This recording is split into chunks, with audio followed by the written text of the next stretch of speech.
Hey guys, and welcome back to another video on the channel. In today's video we'll be going over 2021's external exam question 5 from the paper 1 math methods exam for the QCAA syllabus. As you would have known, I've already started splitting up all the questions into individual videos. The full exam video is still up on YouTube. The link is just in the description below. If you need a custom exam bundle pack, so pretty much an extra resource to help you out with your study, the link is also in the description below. Check that out. But otherwise, let's get straight into question 5, okay? So, with this question here, this is a very conceptual question. There isn't actually a lot of calculating at all, okay? So here, what we're given on the left-hand side here, so I've actually split this up into two images here because it doesn't all fit on the Word doc that well. So question 5, the graph of f double dash of x is shown. Okay, this is the second derivative, okay? So I'm going to replace this with double dash of x and just x. Now here, what we are asked to do is work out which of the following could be f dash of x, aka the first derivative. So what I would do personally in the exam is get rid of all these y's because that's the most confusing part, to be honest with you, okay? It might be a very small thing, but believe it or not, it actually helps significantly with identifying things, okay? So, let's understand the relationship between the first and the second derivative, okay? Well, actually with the function as well. So f of x, if you differentiate that, will give you f dash of x. And if you differentiate that, they'll give you f double dash of x, okay? The stationary points on this guy here are the x-intercepts of this guy here. The stationary points of the first derivative are the x-intercepts of this guy here, okay? So here, see how there are x-intercepts here? That means our first derivative has to have a stationary point at -1 or 1. So looking here, I know it's not going to be A or B because there are no stationary points at those guys there, okay? So that one would be incorrect straight away, okay? So it's a guess now between C or D, okay? Now we can see why it is C or D. There's an x-intercept here and x-intercept there. Therefore, there has to be a stationary point on the first derivative. We can see here, there is a stationary point there. There is also a stationary point there. Likewise here, there's a stationary point there and a stationary point there. If you don't know what a stationary point is basically where the gradient is flat there, okay? Or a point where it turns around, okay? Now, the next thing we're going to do is analyze the gradient, okay? So here, this is a bit more conceptual.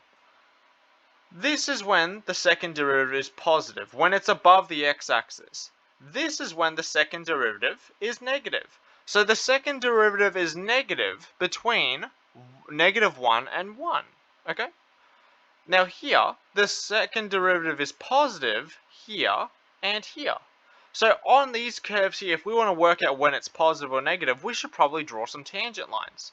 So if your tangent line faces this way, that means the gradient is positive. If your tangent line faces this way, that means your gradient is negative. Now again, because the second derivative is the gradient of the gradient, what we can say here is just as long as we're looking for these guys here, that's positive, that's negative, okay? So, if we're looking at this first one here, if I were to draw a bunch of tangent lines here, we can see they're all facing in one direction. They're all facing in the negative direction because they all face like that, okay? So here, what they're basically saying is before x equals -1, the second derivative has to be negative, which on our curve does not show that at all. That shows it has to be positive. So I know for a fact it's not going to be C, okay? Further reason why it's not going to be C here is if we look here. If I draw the tangent lines here, the lines are facing off in this direction, which look exactly like this. So they're saying between -1 and 1, the second derivative has to be positive. From our curve here, because it's below the x-axis, it is actually negative. So that's a further reason why C is incorrect. Therefore, D would be your correct answer, okay? Let's explain in detail why that is though, okay? So, if we're looking at it in terms of an analytic perspective, you know the word I'm trying to say. Anyway, so here, the gradient, if I would draw the tangent lines here, because the lines are facing off in that direction, they are matching this idea here that the gradient is positive there. We can see that there, okay?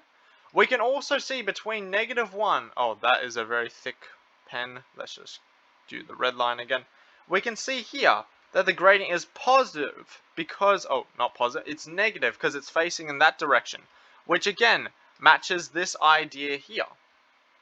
And then here we can also see the gradient is positive again, which again matches our idea here, okay?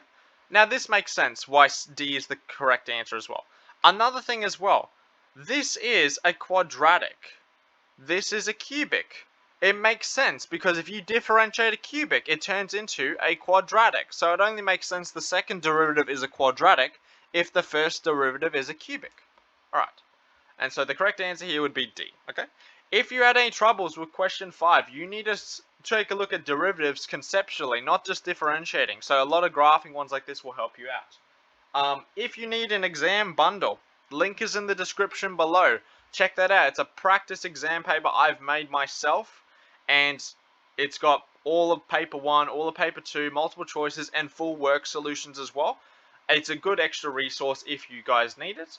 But otherwise, and if you need the full video, link is in the description as well. But otherwise, I'll see you in the next video.